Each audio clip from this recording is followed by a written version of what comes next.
The information presented in this presentation is not a substitute for examination, diagnosis, and medical care provided by a licensed and qualified health professional. The opinions expressed by this speaker do not represent those of Advent Health. Please consult your physician before undertaking any form of medical treatment and/or adopting any exercise program or dietary guidelines.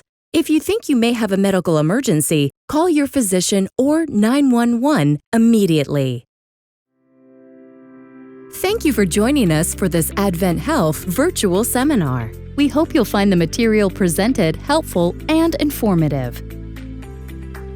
Hello and welcome. My name is Dr. Andrew Franklin. I'm a podiatrist at Family Foot and Ankle.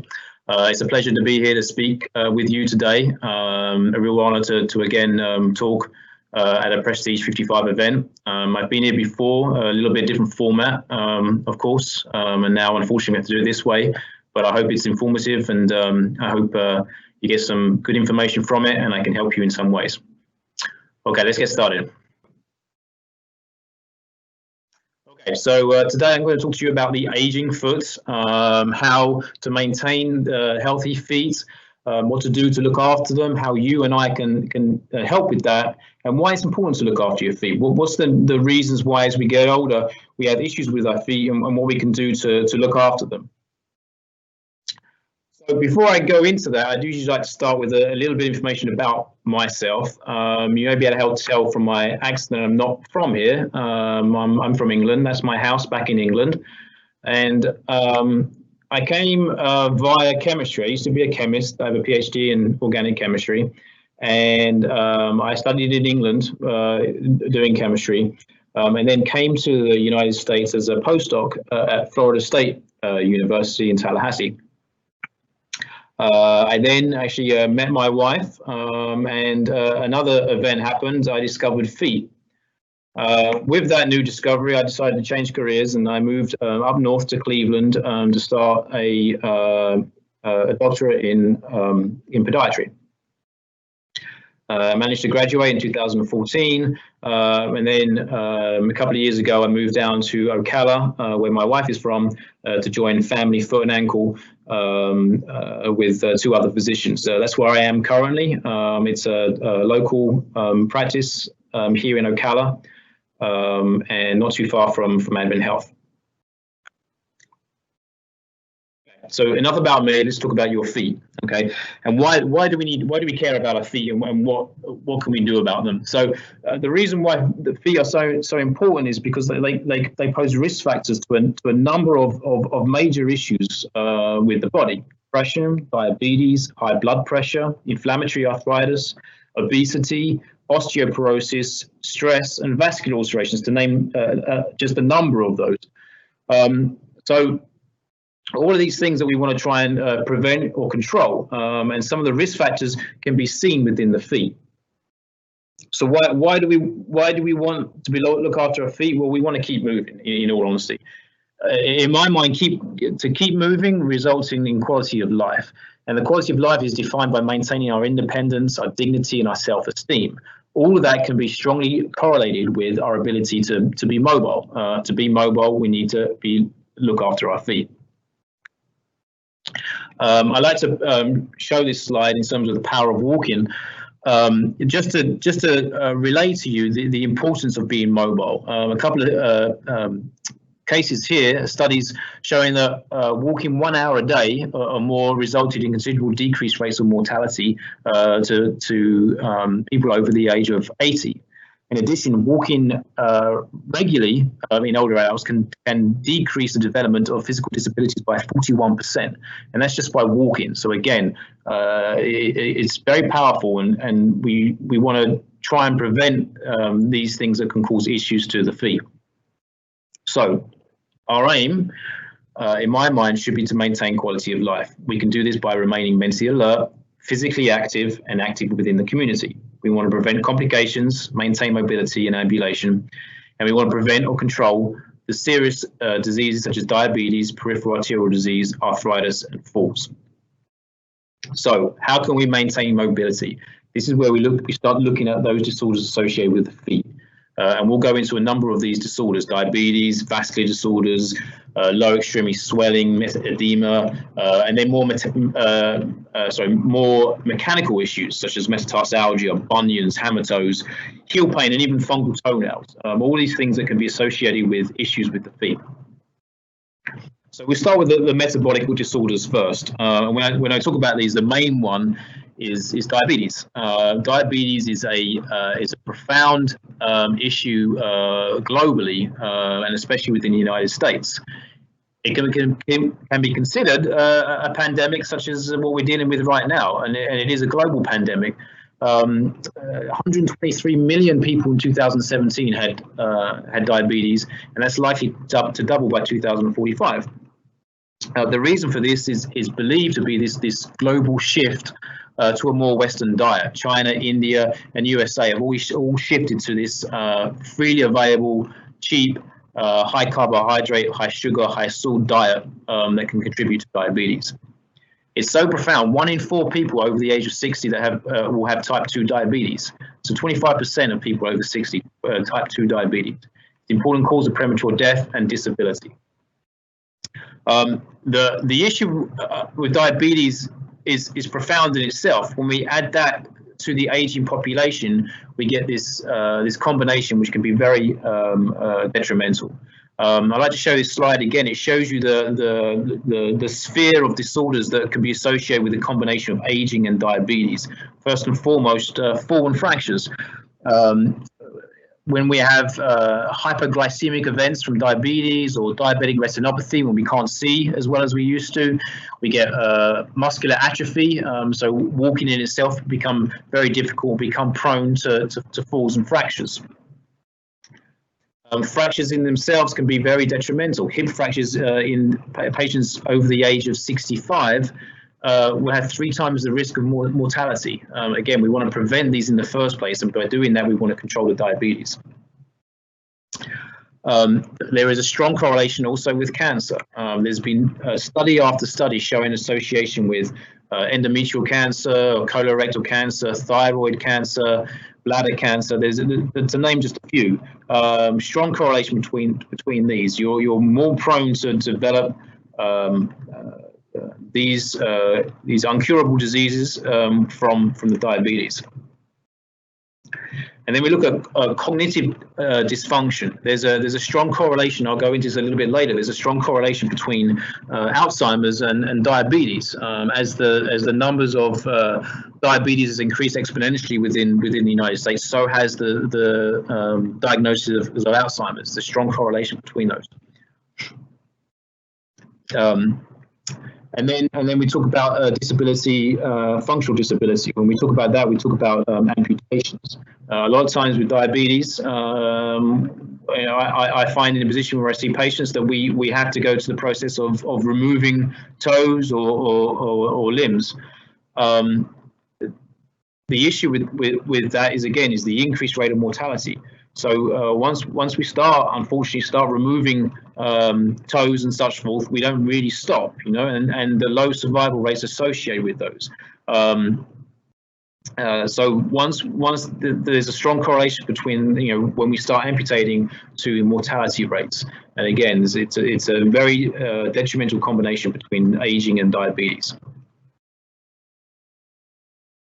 What are the effects of diabetes in the bodies? Again, a lot of patients, that I see are diabetic, and I'm sure a lot of you out there are as well. And it's a good idea to know how the diabetes affects you. For some of these things you may not know about, and it's good to know what we call etiology, the cause of these issues. When we think about diabetes, we should be thinking about vessels. Okay, especially the small vessels that supply various organs, and that's why it can affect certain parts of our body. The eyes, in particular, can be highly affected. Diabetic retinopathy is essentially damage to the blood vessels that supply the retina. And when it does that, it can affect our vision in various ways. It's usually seen with long-term uncontrolled diabetes, and it usually affects both eyes at the same time. And if it's not controlled, in terms of this diabetes not controlled, then it can lead to blindness. the symptoms that you maybe experience when you have diabetic retinopathy are floaters, so those floaters that you see in your eyes, impaired color vision, blurred vision, dark areas, such things that we can see in this picture, where obviously on the left, a clear picture, and on the right we see these progressions of these dark spots. The initial stages are asymptomatic, and this is why diabetes needs to be followed closely, and your eyes need to be checked regularly as well. There are all these things we don't see until the disease is profound within us. The heart as well. The heart, again, vessels to the heart can be affected, and as such, we can get various detriments to the heart. With diabetes, we have 2 to 3 times increased rate of risk of heart disease. Increased risk of microvascular and macrovascular complications. These can lead to other things such as peripheral arterial disease, we'll talk about later. And 60% chance of dying from a heart disease when it's associated with diabetes.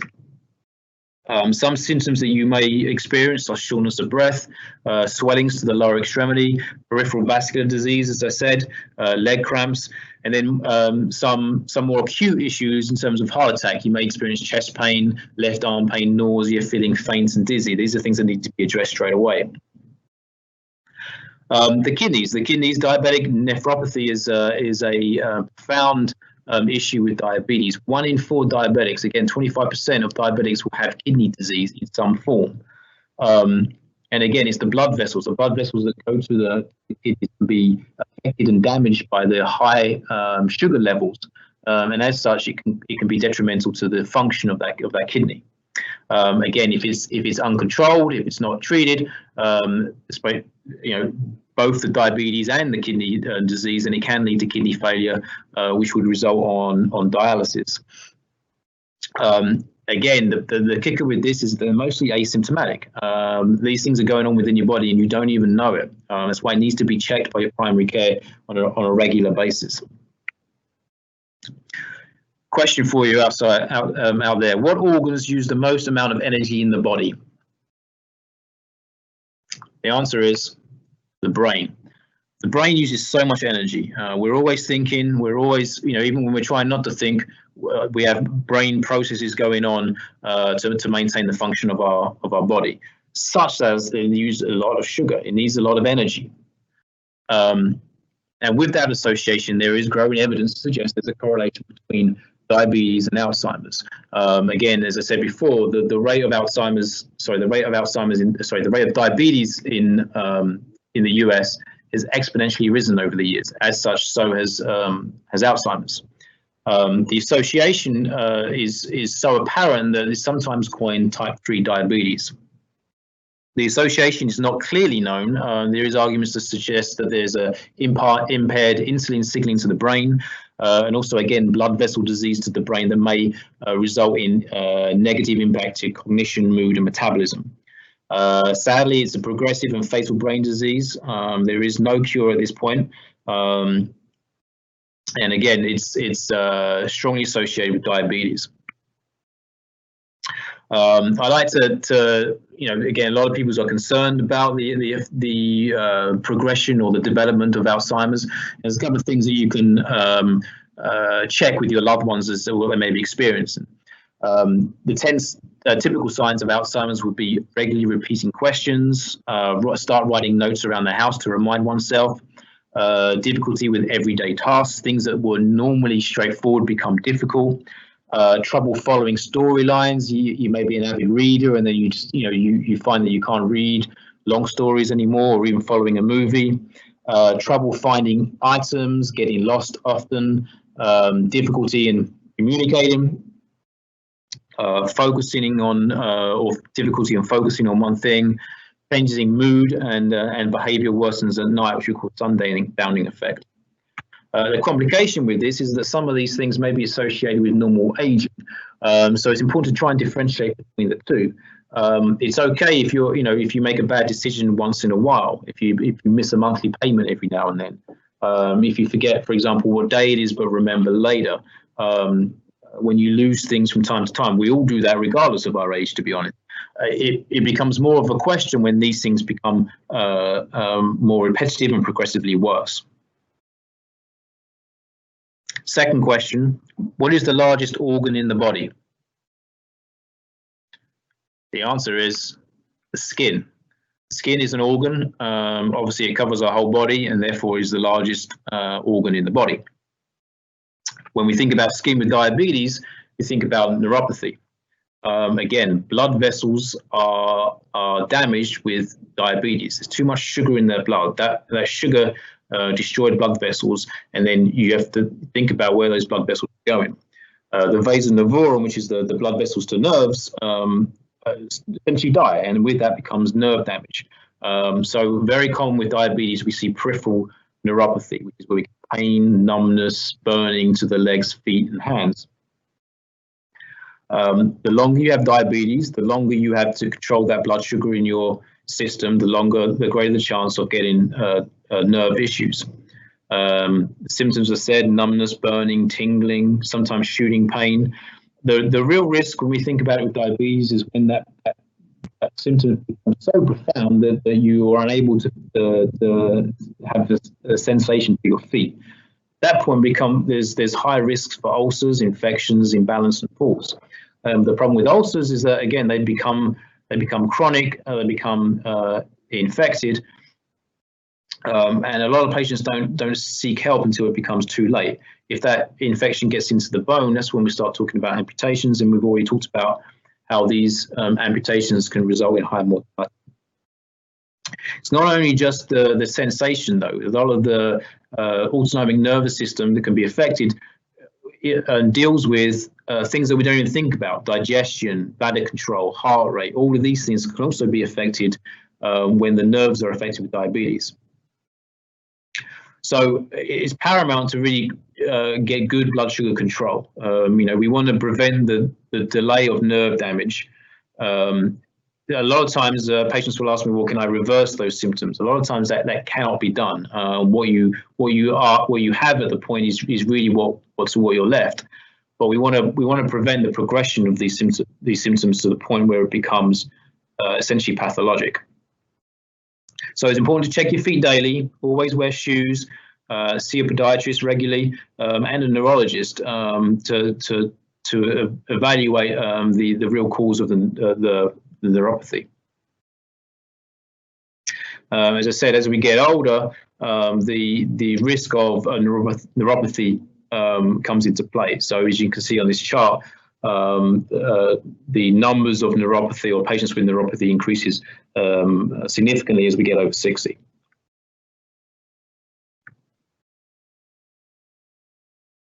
Okay, so as a recap, the way I wanted to portray that, just to let you know how significantly damaging diabetes can be. But what can we do if we have diabetes or if we recently diagnosed? Well, you need to work closely with your primary care or your endocrinologist. A lot of this, again, is blood sugar control, getting on the right medication to control those levels. Exercise and diet. There's no real change to this for many comorbidities in life. There's no substitute for good exercise and good diet. So it's the same with diabetes. You do need to monitor your blood sugar level. This can be done.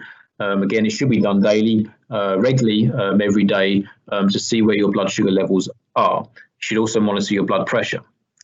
In terms of what checks should be done, at least once a year, you need an eye exam, a kidney check, cholesterol check, and a vascular check. Every 6 months, I recommend a dental check. Again, the amount of sugar in the bloodstream can affect the gums and therefore the teeth. They build up a plaque. You should get a hemoglobin A1C every 3 months. Hemoglobin A1C is a long-term evaluation of how well your blood sugar has been controlled. And again, your primary care normally does that every 3 months. Every 6 months, you should, if you're a low-risk diabetic, you should have your feet checked by a podiatrist every 6 months. Every day, you should be checking your feet. That means checking the bottom of your feet every day, looking for any open wounds, any abrasions, any lacerations, anything that shouldn't be there. Some patients have difficulty in bringing their feet up to check their feet. The easiest way to combat that is to put a mirror in your bedroom against the wall on the floor. And then when you sit on the bed, you can put your feet up and check the bottom of your feet. Okay, again, you should be checking your blood sugar at home. You want to remain vigilant. Again, this disease can affect more than just your feet, so you want to check for those things that I talked about, those things that can be affected, your eyes and such forth. One mention about diet, I'll leave this for you to review. This is just some things about proteins, grains and dairy, things that are good and things that are bad, things we should be avoiding. As a rule of thumb, at least, we should be avoiding these packaged processed snacks. Those snacks are laced with sugar and salt that can really increase your diabetes. Another rule of thumb is that you should fill half your plate with non-starchy vegetables. And that's a good rule of thumb when we're trying to combat diabetes. Vegetables, not all vegetables are the same. Again, there's good ones such as spinach, kale, broccoli, such forth. Other ones that are not so good for you. Corn, questionably a vegetable. White and sweet potatoes, beets. Not to say that you can't eat those, but they should be done in moderation. Again, fruits can be a good replacement for candy, but you've got to be careful with the amount of sugar in fruits as well. You only want to avoid dried fruits, canned fruits that are preserved with syrup and packaged juices. Your primary care can also talk to you about being referred to a nutritionist that can go through this and evaluate what you're eating, what your diet is, what can be improved.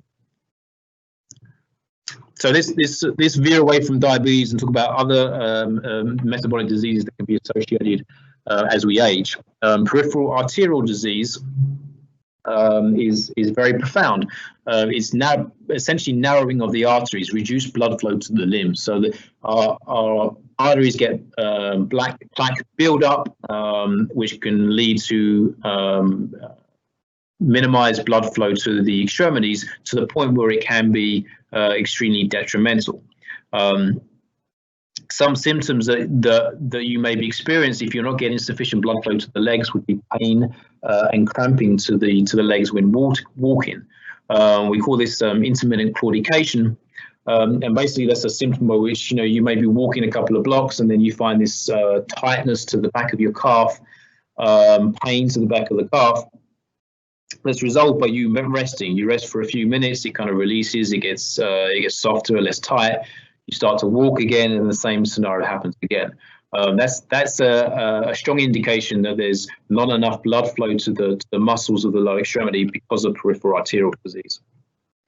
You want to check the temperature of your feet as well. They can get cold. Again, as we get further and further away from the heart, those vessels get smaller and smaller. The very small vessels to the toes can be compromised, and that can result in a change in temperature to those feet or toes. The skin can become tight and shiny. Again, not enough blood flow to the legs, and even hair loss growth. The hair grows because of blood flow. If blood flow is compromised, then you may notice that your toes used to have hair on them, they don't do anymore, or even the lower extremity of the leg may have hair at one point, and now that's gone. Color changes can also be seen to the feet, may become dusky and cold, have a kind of bluish complexion to those, especially when your feet are elevated. Long-term effects can result essentially in ischemia, so necrosis to the toes, and that can present in this fashion where the toes become black, and obviously that becomes a big deal when we start talking about potentially removing digits. Leg numbness and weakness can also be seen, and also night pain. Night pain is when you go to bed, you're lying in a bed, and you wake up because of pain to your feet or legs. This is generally resolved by you getting up and walking or dangling your feet off the bottom of the bed. Again, that's another indication that there's not enough blood flow to the legs.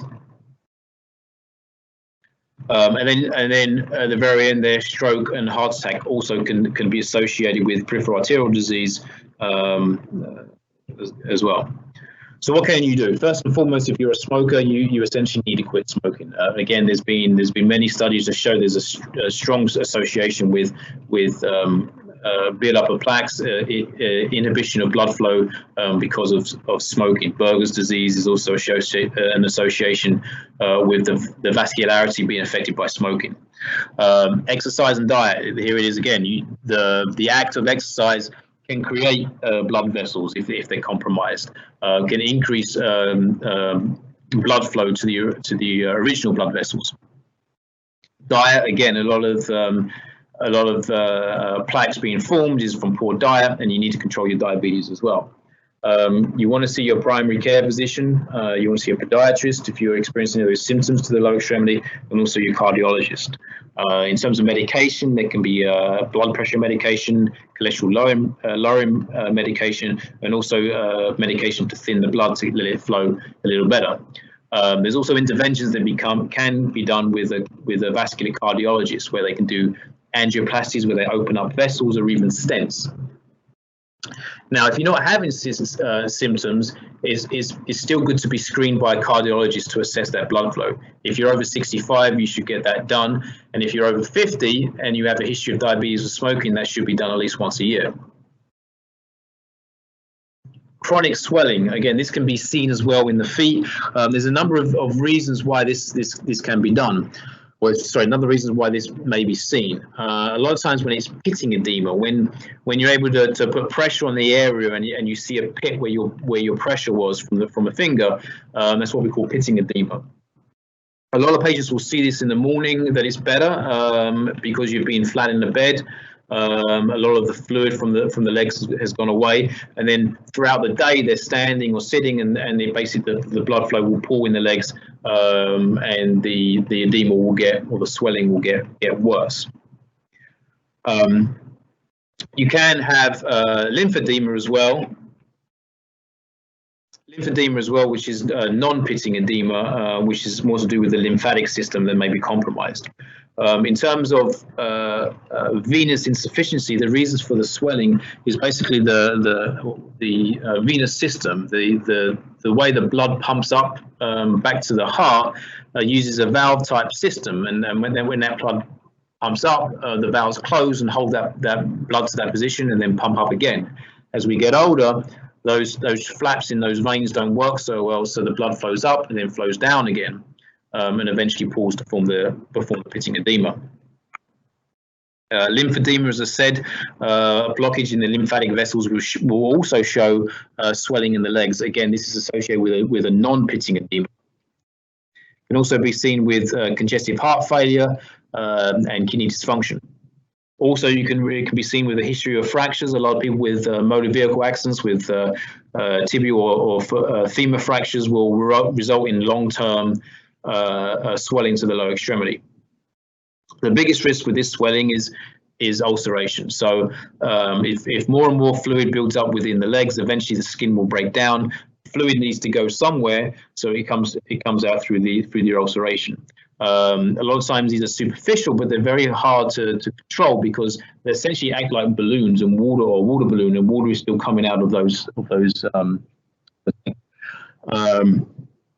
Again, that water needs to go somewhere, and that is the result of these ulcerations.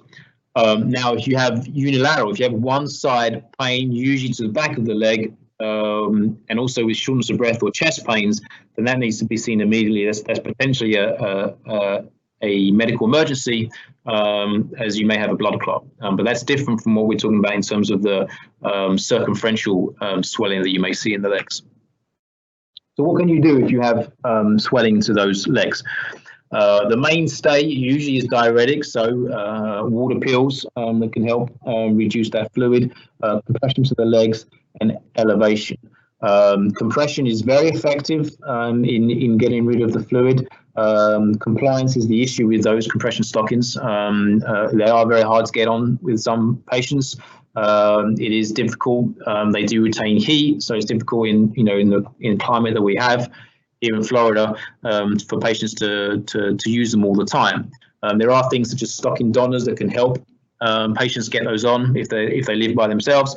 There's also the options of wraps as well, where we wrap the feet, and they're obviously easier to get on.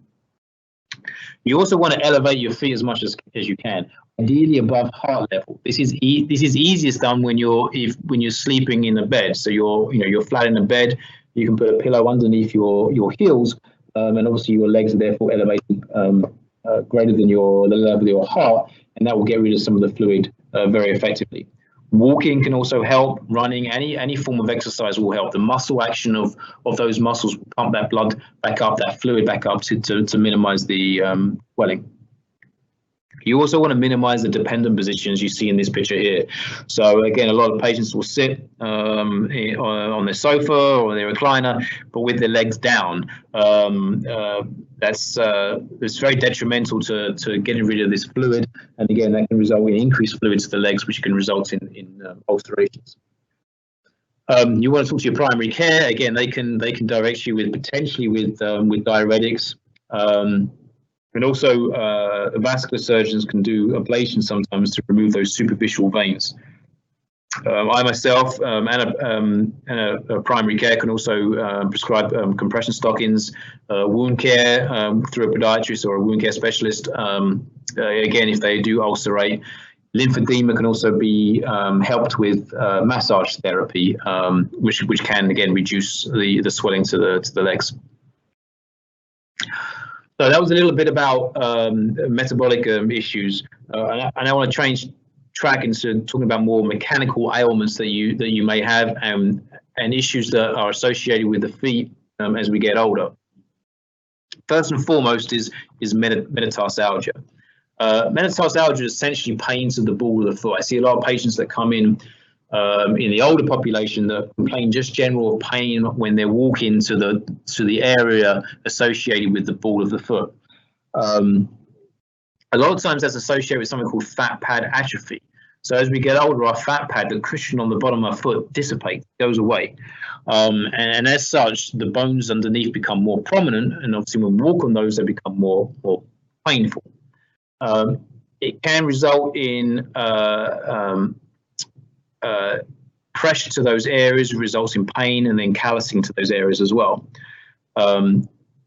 Improper footwear can be associated with increased pain, which can cause biomechanical alterations and deformities. The issue with these is it can increase risks of falls, decrease physical activity, and therefore increase mortality again.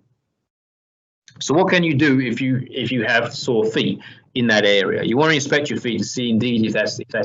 Where is it actually hurting you? Can you palpate? Can you push where those bones are? Do you feel a prominence of bone in that area?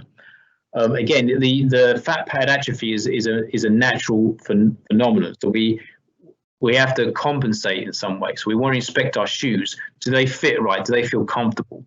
Rule of thumb: if it's greater than a year old, we want to replace those insoles. A lot of times there's gel insoles or highly cushioned insoles that can essentially resolve this issue.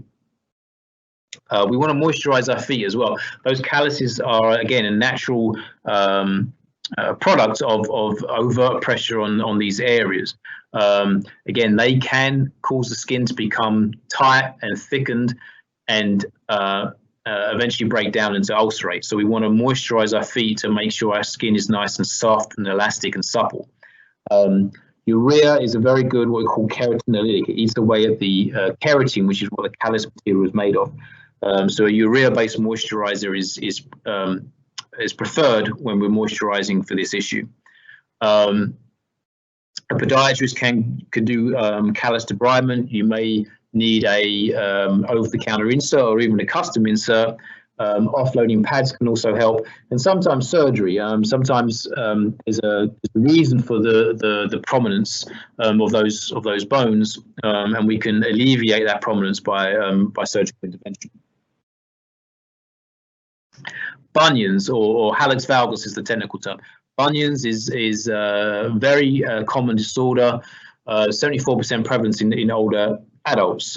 Essentially, what a bunion is, it's not a formation of new bone, but it's basically the metatarsal, the bone behind the big toe, starts to deviate out, and when it does that, the great toe starts to deviate in, and we get what we call a bunion. That great toe starts to push on the toe next to it, the second digit, which can result in pain in that digit as well. It's a common source of foot pain. You can get pain within that big toe joint, but also pain on that, what we call that medial eminence, that outpouching of that bone, again, rubbing in shoes that can be very painful. You get calluses as a result, and it says lesser toe deformities. That big toe starts to push onto that second. Sometimes that second toe will start to elevate. A lot of times we can see crossing of those digits, long-term effect as a result of it. Again, you're not in a purely anatomical biomechanical position as such. It can radiate up, so we can get low back pain, hip and knee pain, osteoarthritis, gait disorders, and again, that's associated with fall risk and therefore depression. So what can you do? You can have a very bad bunion in terms of how it looks, but if you have no pain or no imbalance, then we wouldn't do anything about it. If it doesn't hurt you, it doesn't hurt me, and that's fine. We don't need to always fix it. Sometimes if it does cause some mild pain, we can get away with padding. So there's gel paddings that can cover that bump to protect it in your shoes. You can also change the type of shoe you're wearing. So you want to use something that's forgiving toe box, or a mesh toe box, something that stretches, something that allows your feet to maneuver within the shoe. Beyond that, we can look at doing x-rays to see what's going on with the actual bones of the foot. Again, orthotics may be indicated, either an over-the-counter or a custom. Paddings, as I said, can also help. And then up beyond that, then we're looking at surgical measures to correct that bump and reposition that toe. Another disorder of the big toe is Hallux Rigidus. Essentially, what that is arthritis of the big toe. Exceedingly common, seen really as a stiff big toe joint. So the toe doesn't flex up as much as it used to. We've got reduced range of motion to that area. A lot of times you'll see this large bone enlargement to that joint on top of the big toe joint. And that's essentially new bone being formed. When we have arthritis, which is loss of cartilage within that joint, the body essentially tries to stop you using that. It forms new bone to stop that motion of that joint. It can be associated with pain with activity. So early stages, you may find that there's certain activities that hurt you the most. So a lot of patients who are active and they do some form of squatting activity will find that there's a lot of pain with doing that, or lunges. Females with high heels may find that they start getting some pain when they wear those heels. It can cause an imbalance. You can start to compensate because of that pain and shift more weight onto the other metatarsals that can result in other gait, and also metatarsalgia to those other digits. So what can you do? Arthritis in itself is very hard to treat. There's no, as such as yet, there's nothing that will replace cartilage of that joint. The first thing to think about is to minimize activity that causes you the pain. Essentially, if it hurts you, then don't do it. A lot of times we can change the shoe to more of a stiff sole shoe. So shoes that don't bend as much, therefore won't let you bend that joint as much, and therefore not as much pain.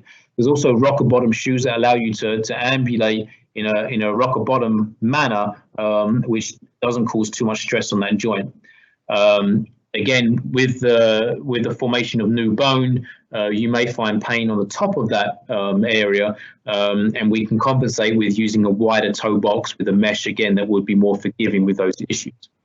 As we get older, we want to be careful with oral medications. Tylenol is okay for pain. Ice to the area for acute exacerbations. Beyond that, then you're looking at more specialized actions, which is where we talk about potentially a cortisone injection to the joint, which can be very therapeutic. Orthotics, certain orthotics that can be due to reduce that motion of that joint, or we can stiffen up a shoe with a carbon fiber insert. Surgery at that point can be indicated, and that's anything from just cleaning up the joint if it's indicated, or fusing of that joint, or even replacing that joint with an implant. If you do experience severe pain to a joint, if the joint is red and hot and swollen, then we also have to rule out gout. Gout can result in crystals to the joint, which can be very, very painful. And we need to rule that out. That's obviously a different process that needs to be treated in a different way. Hammer toes. Hammer toes, again, very, very common in advancing age, especially in females. Essentially, hammer toes are formed by an imbalance of muscles that are associated with those toes that causes the toes to kind of flex in a certain position and then kind of curl up. Pain can be associated with that in itself. A lot of times these become rigid with arthritis, so they can't be reduced back, and that can be painful in itself. You can also get callousing to the top where they start to flex, and also to the bottom of those toes where it starts to put pressure on the weight-bearing surface. You can also get pain to the ball of the foot. Again, when those toes start to flex up, you put more pressure on the metatarsal heads, the ball of the foot, that can cause pain. It can lead to ulcerations. Again, a lot of times that's to do with patients that are insensate through diabetes, and they don't feel that pressure that eventually builds up and then causes a breakdown of the skin and therefore an ulceration. As I said, they can be flexible or rigid. They can result in gait disorders. And a lot of times you may find that you have difficulty putting on shoes because of the position of those toes. Okay, first and foremost, what can you do? Well, you want to inspect the feet. You want to see exactly what's going on. Where's your pain? Is it associated with a deformity in those digits? Do you see that these digits that used to be straight are now starting to curl in on themselves? Okay, appropriate shoes. Really wear what feels better. Okay, be cognizant of how the bottom of your feet or the top of your toes feel in certain shoes.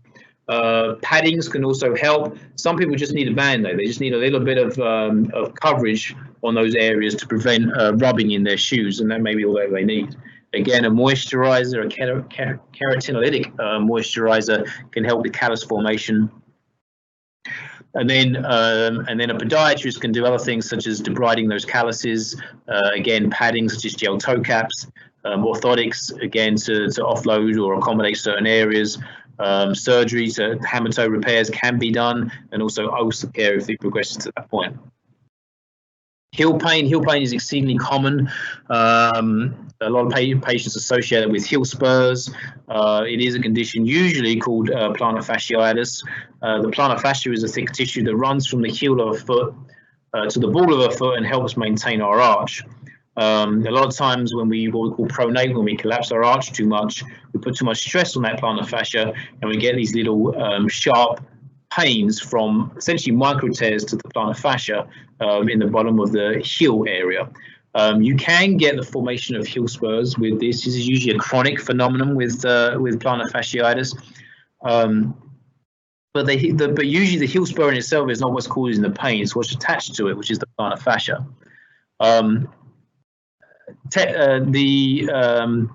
The most significant sign of plantar fasciitis is usually pain first thing in the morning. So a lot of patients will be fine, obviously, when they're sleeping or when they're resting, and when they get up, those first few steps will be very painful. Usually that starts to feel better as we get going and kind of stretch out our muscles, and it starts to feel better. But usually that's a good indication of plantar fasciitis.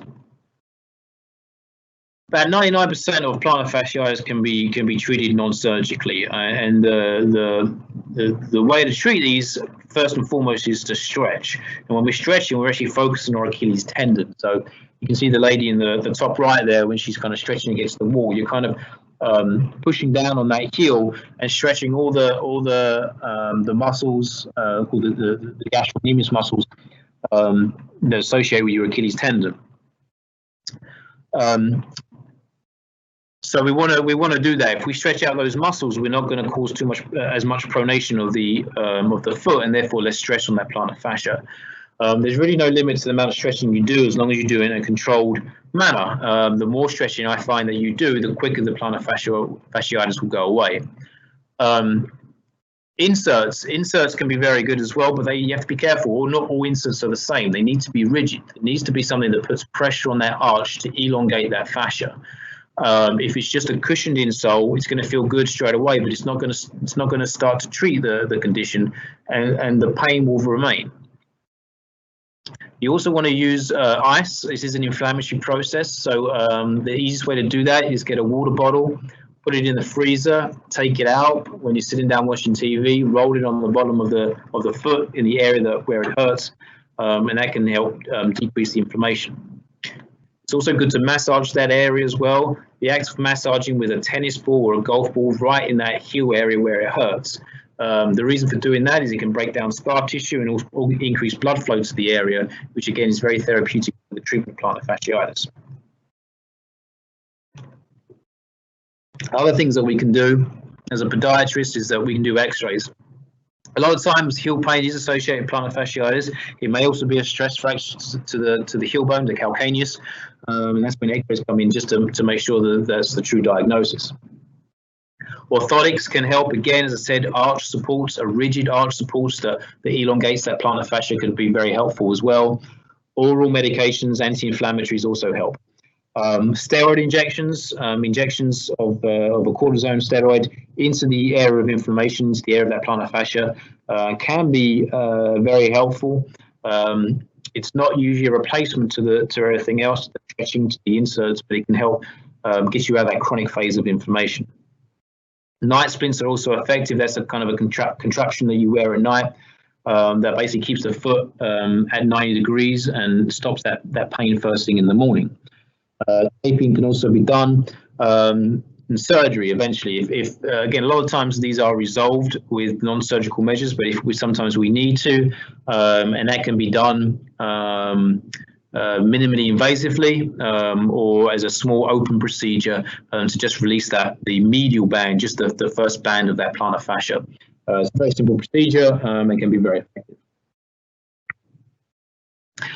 Ankle instability, again, is very common. Usually this is associated with an event that happened earlier in life. So a lot of times a patient will have an injury to the area that never really fully healed. And basically over the years, what's been seen is essentially a weak ankle joint. A lot of patients will say that it's fine, and every now and then they'll start walking and the ankle will give out. It will fall on the outside of the leg because of this ankle instability. That event in itself is unpredictable and therefore causes a major risk of falls. As I said, it's usually associated with a prior injury, and it can be seen with ankle pain. A lot of times it's lateral, so the outside of the ankle area, tenderness and swelling to the area. In terms of treatment, physical therapy. Now, a lot of time, these ankle instability is associated with ligamentous injuries, which in itself cannot be strengthened with physical therapy. But surrounding muscles around it can be strengthened, and that can prevent the feeling of instability and the occurrence of these falls. Bracing can also help. Ankle braces basically just hold the foot in position underneath the leg to prevent again the foot giving out. And then surgical repair, where we look at tightening those ligaments. Sometimes we do some tenderness repair or anchoring to basically re-strengthen the outside aspect of the ankle. Skin is also something that we need to be aware of as we get older. So skin problems are associated with basically thinner and weaker skin as we get older. We also get decreased pigmentation. The melanocytes decrease, and we get these what we call age spots, which again is a common and normal phenomenon with age. We also get something called elastosis, where the decreased connective tissue, we decrease skin elasticity, so we're more prone to injuries, more prone to skin tears. And then our blood vessels also become very weakened, so we get something called senile purpura or bruising. So we're more prone to essentially skin discoloration and injuries as we get older. We can also get very dry skin. So the sebaceous glands within our skin become compromised as we get older. We don't produce as much oil in our skin, and it becomes dry. It's very important, obviously, to moisturize. Again, if we don't, we can get fissures, especially in the feet, where you get these cracks in the feet that again can become so deep that they become ulcerative and potentially infected. We're more prone to corns and calluses, which need to be addressed. And we can also get something called porokeratosis, which is where it's a blocking of the sweat duct. And that's when we get these little painful lesions on the bottom of the foot. Sometimes it feels like we're walking on a pebble or a stone.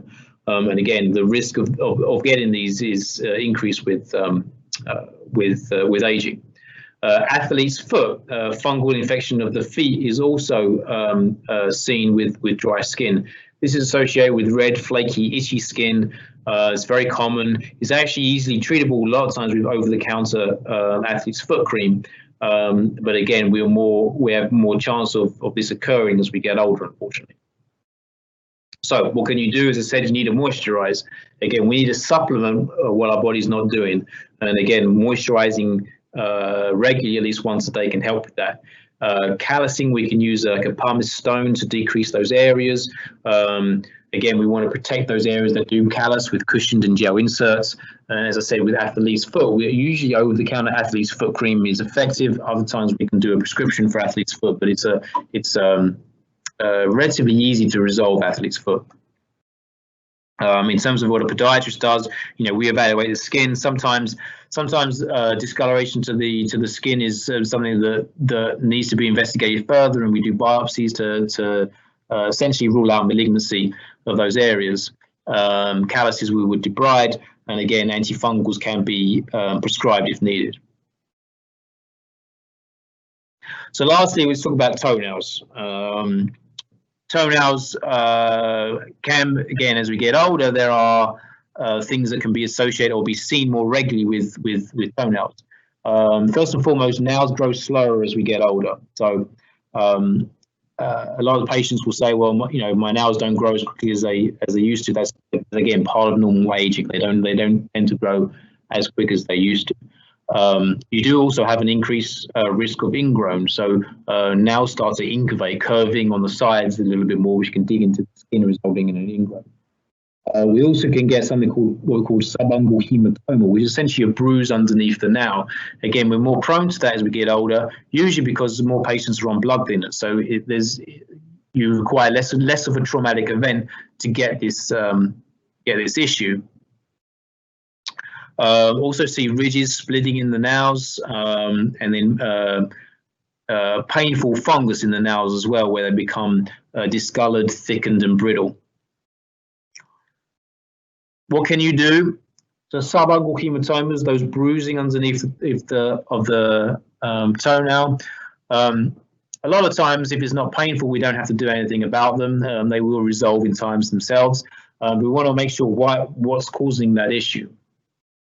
So that's make sure you've got adequate shoes, enough space in your shoes for your toes. Make sure the top of the great toe is not pushing at the end of the shoe or on top of the shoe. If you're getting persistent discoloration and pain, you do want to see a podiatrist or a dermatologist. Usually, again, the discoloration is retained to the toenail. If that starts to leach into the skin, that can be something else that needs to be evaluated. Ingrowns, it's important to cut your toenails straight across. That can prevent the formation of those ingrowns in the first place. Again, if you're diabetic, if you're in neuropathy, if you're on blood thinners, I recommend that you get a podiatrist to cut those rather than doing them yourself. In terms of ingrowns, if you do have an ingrown, then sometimes we can do a procedure called a nail avulsion procedure, where we essentially remove that ingrown. Sometimes that needs to be done somewhat aggressively, in the sense that we have to numb the toe up to remove it. But that can resolve the issue. It can be done as a permanent procedure to stop that nail from growing back. In terms of the fungus, fungus in the nails is very hard to treat. It's not as easy as the fungus to the skin. Over-the-counter treatments can sometimes be effective. You can also have a oral medication called Lamisil, depending on your liver function. But also you can try some other things like Vicks Vapor Rub, which has literature to support the fact that it can be effective. It remains, though, however, difficult to treat. You don't technically have to treat it either. It is more of a cosmetic issue than a health issue. So as long as if you don't mind it, then you don't necessarily have to treat the fungus toenails. You want to replace your shoes regularly. Fungus in itself likes dark, moist areas, so it normally exists in shoes. So you want to replace those regularly. You can also spray them with Lysol once a month to decrease the fungal burden. Sometimes you do need to see a podiatrist for these issues. Again, nail debridement can be done, removal or avulsions of toenails if needed, and also prescriptions for antifungals if that's indicated. So what else? I went through a number of mechanical issues, but there's a whole plethora of other things that can be associated with the feet that the podiatrist can help you with. To name but a few: ulcerations, arthritis, infections, again, ankle pain we talked about, athlete's foot, things like neuromas where we get nerve pain, or warts or gout that we briefly talked about, psoriasis, and then other things like sprains, sports injuries, Achilles tendon pain, Taylor's bunions, are other ailments of the feet that can be addressed by a podiatrist. Well, I think that's it. Thank you for tuning in and listening to this. I believe there's a way that you can make comments. If you have questions, I'll be happy to answer those. It's a pleasure again to speak to the Prestige 55. Again, I hope that was informative and helpful, and I appreciate you listening in. Stay safe, and thank you very much. Take care.